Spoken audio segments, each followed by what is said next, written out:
তো আগের পার্টেই তোমাদের দেখিয়েছি আমি বিরিয়ানি স্টিম করতে দিয়েছি। এরপর আমি চলে গেছি কলাপাতা কাটতে। এই যে বাড়িটা দেখতে পাচ্ছ, এটা আমাদের নিজেদের বাড়ি। আমাদের এখনও ধান তোলা হয়নি।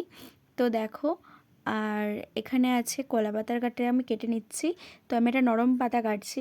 আর একা একা ফোন ধরে ভিডিও করাটা সম্ভব হচ্ছিল না, তাই জন্য আমি দেখো এটা ভালো করে ক্লিপটা নিতে পারিনি। তো আমি দেখো ভালো কলাপাতাটা কেটে নিয়ে আমি চলে এসেছি ভালো করে কলাপাতাটা ধুয়ে নিয়ে। তারপরে আমি গ্লাসে থামস আপ ঢেলে নিচ্ছি। তো দেখো থামস আপটা ঢেলে নিলাম। তারপর আমার মা আমাকে সাজিয়ে দিচ্ছে। প্রথমে আমাকে দিয়ে দিয়েছে রায়তা, তারপরে দিয়েছে বিরিয়ানির যে চিকেনের মশলাটা ছিল আমি সেটা কিছুটা তুলে রেখেছিলাম, তো সেটা, আর দিয়েছে স্যালাড।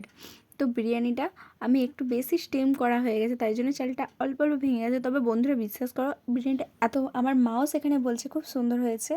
তো আমি বিরিয়ানি খাই, তোমরা চ্যানেলটাকে সাবস্ক্রাইব করো নতুন ভিডিওর জন্য। Thank you.